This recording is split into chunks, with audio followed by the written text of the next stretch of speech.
Assalamualaikum warahmatullahi wabarakatuh.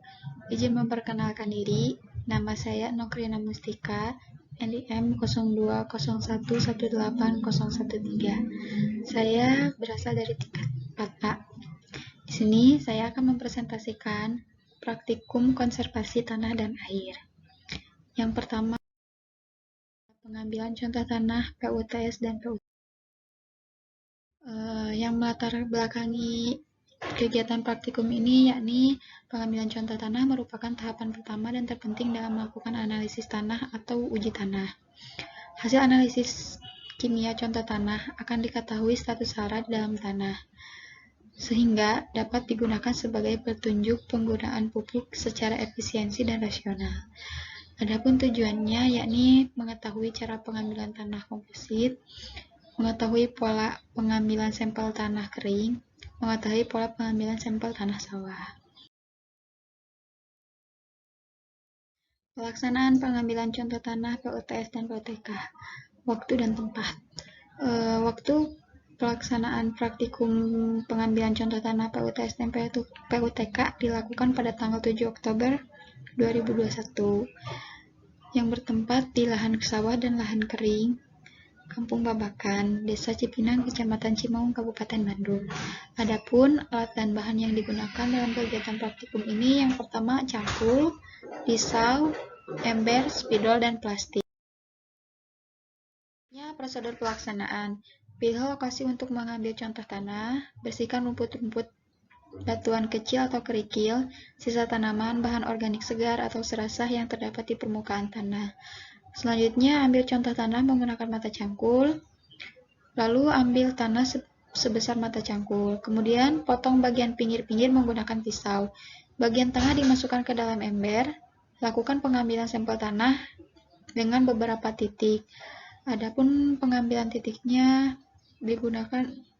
menggunakan beberapa model, yakni ada acak, diagonal, dan zigzag. Selanjutnya, beri label pada plastik. Ini merupakan hasil praktikumnya, di mana gambar yang pertama menunjukkan pembersihan serasa, sisa tanaman, kerikil, batuan, dan yang lainnya. Gambar kedua yakni pengambilan contoh tanah menggunakan mata cangkul. Gambar yang ketiga merupakan pemotongan bagian sisi tanah. Gambar yang keempat merupakan memasukkan tanah ke dalam ember, lalu gambar kelima memasukkan sampel tanah ke dalam plastik. Ini merupakan kegiatan pengambilan tanah pada lahan sawah, dilakukan pada saat setelah panen. Selanjutnya yakni pengambilan tanah pada lahan kering. Pengambilan tanah pada lahan kering ini dilakukan pada lahan yang sudah memiliki tanaman. Nah, jadi pengambilannya dilakukan di drainase bedingan. Adapun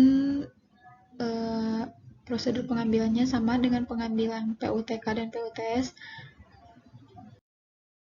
Kesimpulan, pengambilan contoh tanah dilakukan pada saat tanah dalam kondisi kapasitas lapang. Dilakukan menggunakan cangkul, diambil contoh tanah di beberapa titik untuk mewakili area lahan. Pola pengambilan contoh tanah kering menggunakan pola acak. Pola pengambilan contoh tanah sawah menggunakan pola zigzag. Selanjutnya, pengamatan erosi. Latar belakang. Erosi merupakan peristiwa hilangnya tanah dari suatu tempat terangkut ke tempat lain. Usaha tani pada lahan miring tanpa konservasi dapat menyebabkan erosi. Dengan adanya erosi, kondisi tanah akan terdegradasi, hilang status haranya, sehingga erosi berpengaruh terhadap keberlangsungan usaha tani. Tujuannya, yang pertama mengetahui jenis erosi yang terjadi, yang kedua mengetahui faktor terjadinya erosi, dan yang ketiga menganalisis teknik konservasi yang diterapkan. Pelaksanaan, waktunya dilakukan pada tanggal 9 November 2021. Lokasi kegiatan praktikum ini di lahan pertanian Blok Rompe, Kampung Bebakan, Desa Cipinang, Kecamatan Cimaung, Kabupaten Bandung. Merupakan hasil dari pengamatan erosi. Yang pertama yakni erosi percikan. Erosi ini disebabkan oleh jatuhnya air hujan. Yang kedua yakni merupakan erosi alir. Yang ketiga erosi tebing. Dan yang keempat merupakan longsor. Kesimpulan, erosi yang terjadi di lapangan yakni berbeda-beda. Jenis erosi diantaranya yang terjadi erosi percikan, splash erosion, kedua erosi alur, ketiga erosi tebing sungai, dan yang keempat longsor. Faktor-faktor penyebab terjadinya erosi yakni iklim, tanah, topografi, vegetasi, dan manusia. Teknik konservasi yang diterapkan di lokasi erosi yakni pembuatan teras dan konservasi secara vegetasi dan agroforestry sederhana. Selanjutnya, praktikum yang ketiga yakni tindakan konservasi secara vegetasi. Yang melatar belakangi yakni sumber daya lahan terdiri dari iklim, relief, tanah, air, vegetasi, serta benda yang ada di atasnya. Pengolahan yang tidak bijaksana dapat menyebabkan degradasi.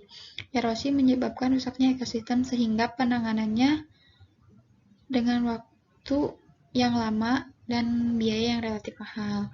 Konservasi secara vegetatif lebih mudah dan lebih. Adapun tujuannya yakni untuk mengetahui tindak konservasi tanah dan air secara vegetatif pada lahan pertanian. Waktu praktikum ini dilakukan pada 9 November 2021, tempatnya di Blok Rompe, Kampung Babakan, Desa Cipinang, Kecamatan Cimaung, dan Kabupaten Bandung. Alat yang digunakan yakni kamera atau HP. Ini merupakan hasilnya. Yang pertama yakni agroforestry sederhana. Di sini dapat dilihat ada berbagai macam tanaman. Ada kopi, pisang, di bagian yang kecilnya itu ada cabai rawit, kemudian ada tanaman tahunan yakni suren. Selanjutnya ini merupakan kebun campuran. Di kebun ini terdapat berbagai jenis tanaman, dari tanaman tahunan sampai tanaman semusim. Adapun tanaman semusim yakni bawang daun, selada, kacang panjang. Tanaman tahunannya berupa tanaman buah, yakni mangga, jambu air, sawo, dan tanaman hutannya berupa tanaman suren. Selanjutnya yakni pekarangan. Pemanfaatan lahan pekarangan ini dapat juga menjadi tindak konservasi secara vegetatif. Tanaman yang ditanam pada pekarangan ini yakni cabai rawit, bawang daun,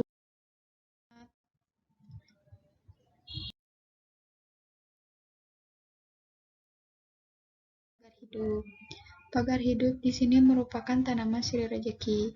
Selain sebagai pagar, tanaman ini juga memiliki nilai ekonomi. Khususnya di wilayah Desa Cipinang, banyak para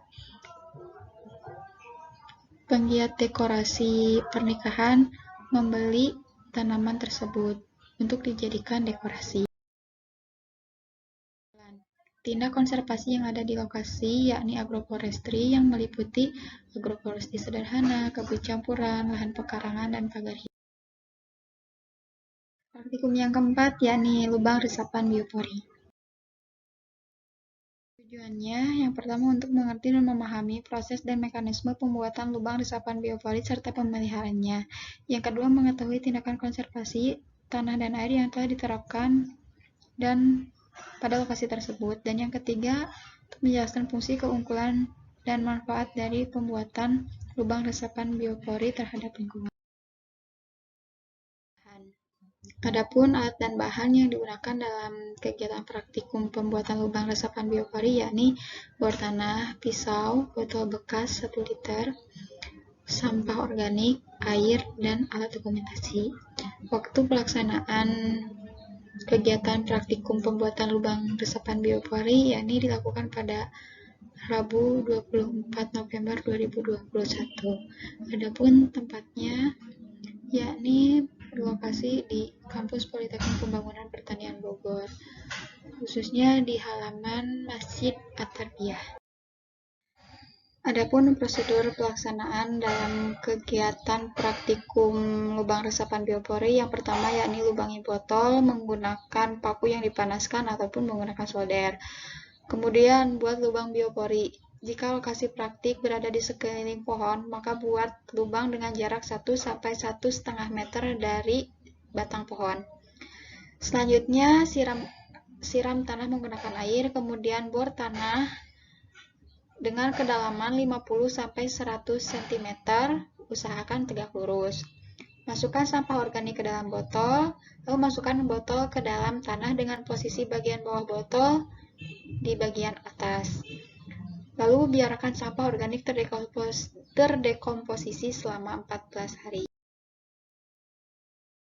Merupakan dokumentasi kegiatan. Yang pertama, melubangi tanah menggunakan bor tanah. Kemudian mengambil tanah. Melubangi botol dengan menggunakan paku.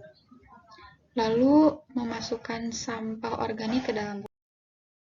Selanjutnya yakni memasukkan botol yang sudah berisi sampah organik ke dalam tanah atau ke dalam lubang resapan biopori. Merupakan hasil setelah 14 hari dibiarkan.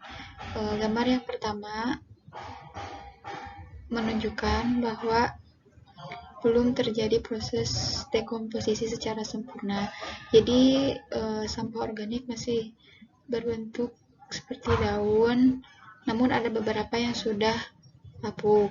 Untuk gambar kedua yakni pupuk organik yang sudah terdekomposisi pada lubang resapan. Sekian presentasi dari saya. Mohon maaf apabila ada kesalahan. Wabillahi taufiq wal hidayah. Wassalamualaikum warahmatullahi wabarakatuh. Terima kasih.